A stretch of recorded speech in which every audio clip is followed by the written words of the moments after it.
Economics. मैं Vaishali, welcome back to my online teaching channel easy economics by Vaishali 24 पे।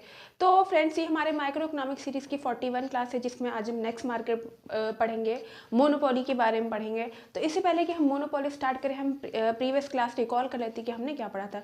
तो हमने परफेक्ट कंपटीशन मार्केट के बारे में पढ़ा था, जिसको हम पूर्ण प्रतिस्पर्धा मार्केट बोलते हैं। जैसे नाम से ही हो रहा है कि वहाँ पे फुल कंपटीशन होता था, बहुत सारे बायर्स एंड सेलर्स होते थे, होमोजेनियस प्रोडक्ट्स होते थे वहाँ पे, क्योंकि सेम प्रोडक्ट होता था तो कंपटीशन भी बहुत ज़्यादा होता है। प्राइस भी सेम ही होता था, इसलिए जो आपका डिमांड कर्व परफेक्टली इलास्टिक होता था, क्योंकि डिमांड आप कितनी भी वहाँ पे बढ़ा सकते हो। ठीक है, जो इंडस्ट्री होती थी वो प्राइस मेकर होती थी, इंडस्ट्री के द्वारा प्राइस डिसाइड किया जाता था। मतलब जो मार्केट फोर्सेज होती थी, डिमांड एंड सप्लाई के अकॉर्डिंग प्राइस डिसाइड होता था। और जो फर्म होती थी वो प्राइस टेकर होती थी, प्राइस को स्वीकार करती थी। ठीक है, तो ये थे हमारे परफेक्ट कंपटीशन मार्केट। ये क्लास अपलोड कर दी गई है, आप जाके मेरे चैनल पे देख सकते हैं। ठीक है, तो आज हम नेक्स्ट मार्केट पढ़ेंगे, जो है हमारा मोनोपोली, जिसको हम एकाधिकार बोलते हैं। तो मोनोपोली का क्या मतलब हो जाएगा? मोनो का मतलब होता है आपका, मोनो का मतलब क्या हो जाएगा? सिंगल, सिंगल अकेला। ठीक है, और पोली का मतलब क्या हो जाता है? सेलर, विक्रेता, मतलब सिंगल सेलर, सिंगल। ठीक है, यहाँ पे जो मोनोपोली में क्या होता था कि सिर्फ एक ही फर्म होती थी, सिंगल सेलर होता था, फर्म भी एक ही, या फर्म, ओनली वन फर्म। ठीक है, तो मोनोपोली के अंदर, जिसको हम हिंदी में एकाधिकार बोलते हैं, सिंगल सेलर की बात करेंगे। यहाँ पे सिर्फ एक ही फर्म होती है, कोई क्लोज कॉम्पिटिटर नहीं होता था कि और भी फर्म्स हैं। यहाँ पे सिर्फ एक सिंगल फर्म की बात करी गई है, सिंगल सेलर होता था, वही अपने प्रोडक्ट को प्रोड्यूस करता था, वही मार्केट में ले जाके बेचता था, वही प्राइस को डिसाइड करता था। तो ये मोनोपोली के अंतर्गत आता है कि मोनोपोली ऐसी मार्केट होती है जहाँ पे सिर्फ ओनली वन सेलर होता है, एक अकेला विक्रेता होता है, वही सारी चीज़ें डिसाइड करता था मोनोपोली मार्केट के अंदर कि जो प्रोडक्ट होगा क्या प्राइस होगा उसका। ठीक है, डिमांड सप्लाई क्या होगी, वो सारी चीज़ें एक ही फर्म यहाँ पे डिसाइड करती थी। ठीक है, तो वो हमारी मोनोपोली हो जाती है। तो आइए इसके कुछ फीचर्स देख लेते हैं, कैरेक्टरिस्टिक्स देख लेते हैं। ठीक है, इसके कुछ कैरेक्टरिस्टिक्स हम देख लेते हैं, फीचर्स या कैरेक्टरिस्टिक्स। ठीक है, तो सबसे पहले क्या हो जाएगा कि अभी मैंने क्या बताया, मोनोपोली का क्या मतलब होता है? सिंगल सेलर की, वहाँ पे सिर्फ एक ही जो उत्पादक होता था, जो सेलर होती थी या फर्म होती थी, सिर्फ एक ही होती थी, तो only one seller in the market. तो यहाँ पे लिखेंगे कि पहला पॉइंट आपका क्या हो जाएगा कि only one seller and large number of buyers. ठीक है, इस मार्केट में सिर्फ एक ही फर्म होती थी, एक ही विक्रेता होता था, but large numbers of buyers होंगे, जो खरीदने वाले भी तो लोग होंगे ना। चलो एक फर्म है बट खरीदने वाले बहुत ज़्यादा हैं। तो पहला पॉइंट का क्या हो जाएगा कि only one seller and large numbers of buyer, जो क्रेता है, जो खरीदने वाले हैं, वो ज़्यादा है। ठीक है, दूसरा पॉइंट क्या हो जाएगा कि नो क्लोज सब्सटीट्यूट, कोई क्लोज सब्सटीट्यूट नहीं है वहाँ पे, क्योंकि सिर्फ एक ही फर्म है, एक ही सेलर जो प्रोडक्ट को बना रहा है। ठीक है, नो क्लोज सब्सटीट्यूट। ठीक है, कोई भी स्थानापन्न वस्तुएं नहीं है। सब्सटीट्यूट का मतलब आपको पता है, ऑलरेडी हम क्लास में पढ़ चुके हैं कि जो सब्सटीट्यूट अवेलेबल है, जैसे टी एंड कॉफ़ी हो गया, शुगर एंड जैगरी हो गया, है ना। ये अगर एक का प्राइस बढ़ गया तो दूसरे की डिमांड हम बढ़ा लेंगे। तो यहाँ पे कोई ऐसा क्लोज सब्सटीट्यूट अवेलेबल नहीं, क्योंकि सिंगल फर्म की बात करेगी, सिंगल सेलर की बात करेगी है। ठीक है, फिर थर्ड पॉइंट आपका हो जाएगा no free entry and exit of firm. यहाँ पे कोई भी फर्म आसानी से एंट्री नहीं कर सकती, क्योंकि सिर्फ सिंगल फर्म की बात करी गई है। तो यहाँ पे कोई भी फर्म ना आ सकती है और ना एग्जिट कर सकती है। No free entry and exit of firm. ठीक है, क्योंकि मोनोपोली की बात करेगी, एकाधिकार की बात करेगी, तो कोई भी फर्म वहाँ पे एंट्री नहीं मार सकती है। ठीक है, फिर आपका चौथा पॉइंट क्या हो जाएगा प्राइस मेकर, जो फर्म होती थी वो क्या थी, प्राइस मेकर थी।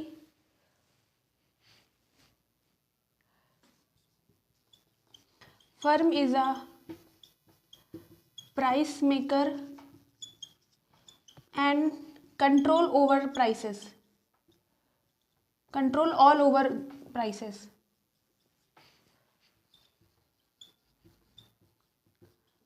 ठीक है, बहुत इंपॉर्टेंट पॉइंट है कि जो जो फर्म होती थी वो क्या थी, आपकी प्राइस मेकर थी, क्योंकि सिंगल फर्म है ना मार्केट में, इस मार्केट में और कोई फर्म तो है नहीं, सिंगल फर्म है, सिंगल सेलर है, तो वही प्राइस को डिसाइड करता था कि जो प्रोडक्ट है उसका प्राइस क्या होगा।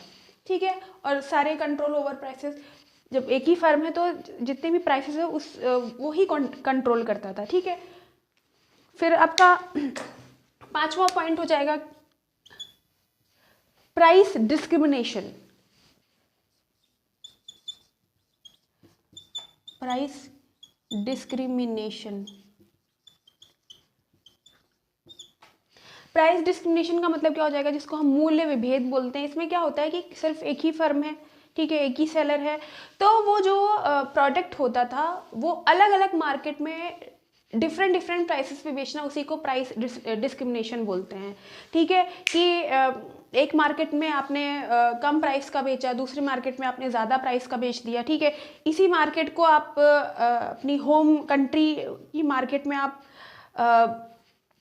ज़्यादा प्राइस का बेच रहे हो, और वहीं आप फॉरेन कंट्री चले गए, इसी मार्केट को आप कम प्राइस में बेचोगे, तो इसी को हम प्राइस डिस्क्रिमिनेशन बोलते हैं। प्राइस डिस्क्रिमिनेशन का सिंपल सा मतलब ये हो जाता है कि एक फर्म के द्वारा प्रोडक्ट को डिफरेंट डिफरेंट प्राइसेस पे अलग अलग मार्केट में जब बेचा जाता है तो उसी को हम प्राइस डिस्क्रिमिनेशन बोलते हैं, उसी को हम मूल विभेद बोलते हैं। ठीक है, तो ये आपके कुछ पॉइंट्स हैं। तो एक तो आपका only one seller, large numbers of buyers and sellers की बात कर, और भी पॉइंट्स है मैं आगे डिस्कस करूंगी। ओनली वन सेलर है कि आपका सिर्फ एक ही सेलर होता है, लार्ज नंबर्स ऑफ बायर्स, खरीदने वाले बहुत ज़्यादा होते हैं, कोई क्लोज सब्सटीट्यूट नहीं होता है, क्योंकि एक ही फर्म होती है, एक ही सेलर होता है, वही एक प्रोडक्ट को बना रहा होता है, तो कोई सब्सटीट्यूट अवेलेबल नहीं होता है। फिर कोई फ्री एंट्री नहीं हो सकती है, जो फर्म होती है सिंगल फर्म होगी तो वही प्राइस को डिसाइड करेगी, उसी वही सारे प्राइसेस को कंट्रोल भी करेगी। ठीक है, जब प्राइस कब बढ़ाना है कब घटाना है तो ये सारी चीज़ें एक सिंगल फर्म ही डिसाइड करती है।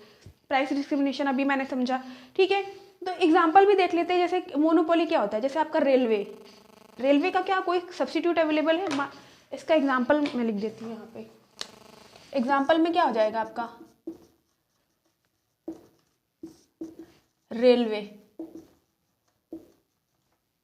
ठीक है, रेलवे यहाँ पे ले लेंगे कि क्या रेलवे का कोई सब्सटीट्यूट अवेलेबल है आपके कंट्री में या कहीं पे भी, कि आपको एक जगह से दूसरी जगह ले जा सकती, नहीं ना। मेट्रो की बात मत करिएगा, मेट्रो तो अब शहर के अंदर ही चलती है। एक रेलवे ऐसा है, ट्रेन ऐसी है जो आपको एक स्टेट से दूसरे स्टेट, एक जगह से दूसरी जगह आपको पहुंचा रही है, इसका कोई सब्सटीट्यूट अवेलेबल नहीं, बस वगैरह नहीं यहाँ पे, सिर्फ यहाँ पे हम रेलवे की बात करेंगे। ठीक है, और यहाँ पे क्या है, फिर आपने देखा होगा, अभी हमने प्राइस डिस्क्रिमिनेशन की बात करी, तो रेलवे में प्राइस डिस्क्रिमिनेशन भी होता है कि जनरल का प्राइस अलग है। ठीक है, फर्स्ट एसी का प्राइस अलग है, सेकेंड एसी का प्राइस अलग है, थर्ड एसी का प्राइस अलग है, सबका अपना अपना प्राइस भी वहाँ पे है कि डिफरेंट जगह पे डिफरेंट प्राइसेस वहाँ पे लगा दिए गए हैं, तो एक तरीके से प्राइस डिस्क्रिमिनेशन भी हो रहा है। ठीक है, तो मोनोपोली का एग्जाम्पल क्या हो जाएगा आपका, रेलवे। ठीक है, रेलवे आपका क्योंकि इसका कोई सब्सटीट्यूट अवेलेबल नहीं है मार्केट के अंदर। ठीक है, वही जो रेलवे होता है वही प्राइस को डिसाइड करता है कि क्या प्राइस रखना है, कैसे कंट्रोल करना है प्राइसेस को, वो रेलवे ही डिसाइड करता है। ठीक है, तो इसका एग्जांपल रेलवे हो जाएगा। आप समझ में, आपको एक अधिकार मोनोपोली क्या होता है। ठीक है, इसका कोई सब्सटीट्यूट अवेलेबल नहीं है। ठीक है, रेलवे का अलग हो जाएगा। बस वगैरह मेट्रो वगैरह ये सारी चीज़ें नहीं आती, यहाँ सिर्फ रेलवे कि एक स्टेट से दूसरे स्टेट आप आराम से इजीली जा सकते हो। ठीक है, वहाँ पे प्राइस डिस्क्रिमिनेशन भी होता है, जैसे मैंने बताया कि हर जनरल का अलग है, फर्स्ट एसी का अलग है, सेकंड एसी का अलग है, थर्ड एसी का अलग है, सब का अपना अपना प्राइस अलग है, तो वहाँ पे एक तरीके से प्राइस डिस्क्रिमिनेशन भी हो जा रहा है। ठीक है, तो ये थे आपके कुछ पॉइंट्स। अब नेक्स्ट पॉइंट पे हम आ जाते हैं। नेक्स्ट पॉइंट देख लेते हैं हम इसका।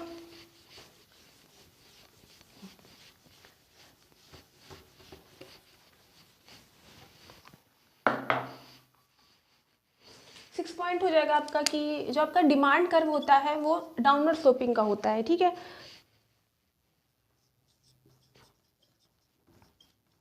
डाउनवर्ड स्लोपिंग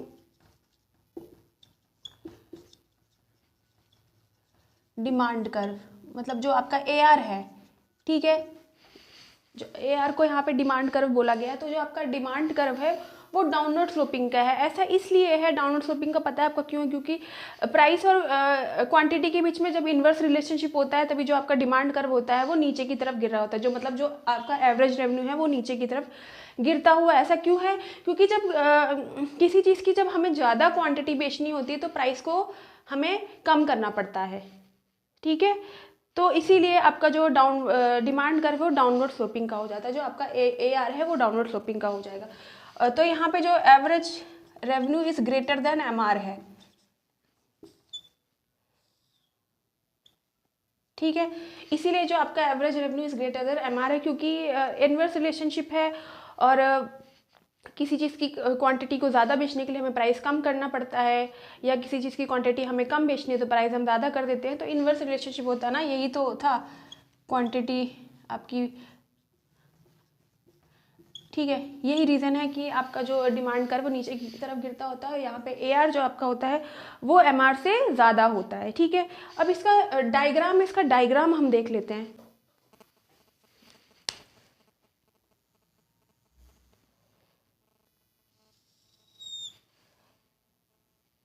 ठीक है, ये Y एक्सिस, ये O ओरिजिन हो जाएगा, ये हमारा X एक्सिस, इधर हम प्राइस लिखते हैं, इधर हमारा क्या हो जाएगा? आउटपुट हो जाएगा, ठीक है। अभी हमने क्या पढ़ा कि जो हमारा डिमांड कर्व होता है वो नीचे की तरफ गिर रहा होता है, ठीक है। तो इसीलिए हम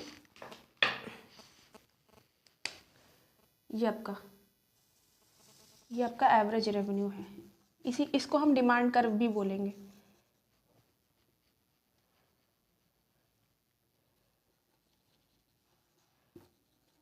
डिमांड कर्व, ठीक है। ये आपका एवरेज रेवेन्यू हो गया, ठीक है। और ये आपका मार्जिनल रेवेन्यू, ठीक है। ये आपका एवरेज रेवेन्यू है, ये आपका मार्जिनल रेवेन्यू है। ये आपका एक का मोनोपोली का डायग्राम होता है। ये ऐसा इसलिए है क्योंकि AR जो है हमारा मार्जिन से ज़्यादा इसलिए है क्योंकि जब हमें किसी की क्वांटिटी या अतिरिक्त इकाई बेचनी है, अधिक क्वांटिटी यूनिट्स को बेचना है, तो हमें उसके लिए प्राइस को घटाना या बढ़ाना पड़ता है। यही रीज़न है कि जो हमारा AR है वो MR से ज़्यादा हो जाता है, ठीक है।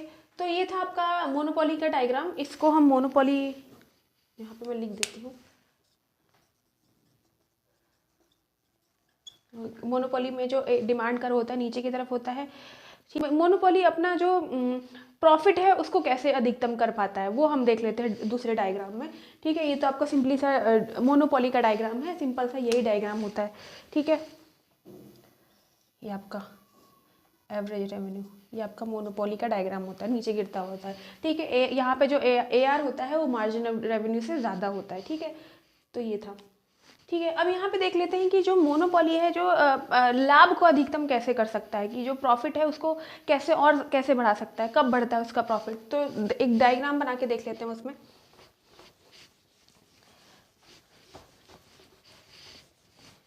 तो उसका डायग्राम हम यहाँ पे देख लेते हैं। तो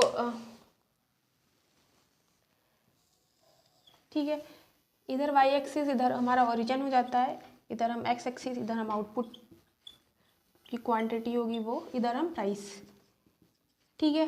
तो ये हमारा एवरेज रेवेन्यू है जिसको हम डिमांड कर्व भी बोलेंगे,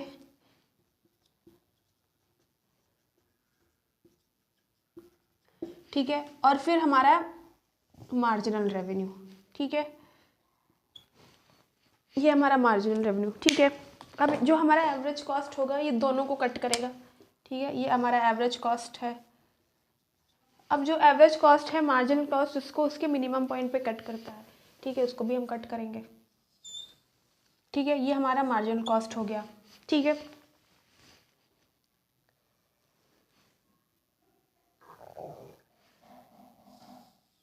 तो ये हो जाएगा हमारा प्राइस,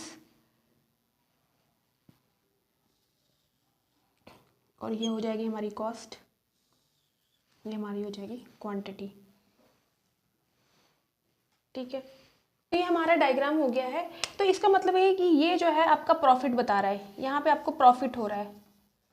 ठीक है, या भी हम यहाँ पे प्रॉफिट हो रहा है, तो यहाँ पे हमें क्या जानना है कि प्रॉफिट मैक्सिमाइजेशन कब होता है। ठीक है,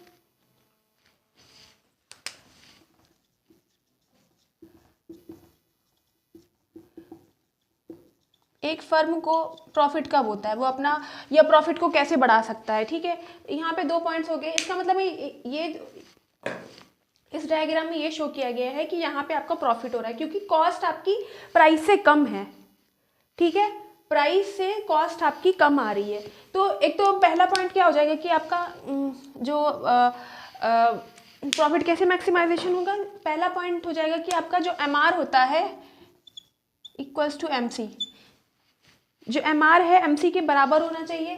ठीक है, जो यहाँ पे शो किया गया MR जो है MC के बराबर है। दूसरा पॉइंट क्या हो जाएगा कि क्यों कैसे प्रॉफिट मैक्सिमाइजेशन कर रहा है, क्योंकि यहाँ पे जो कॉस्ट है वो कम आ रही है।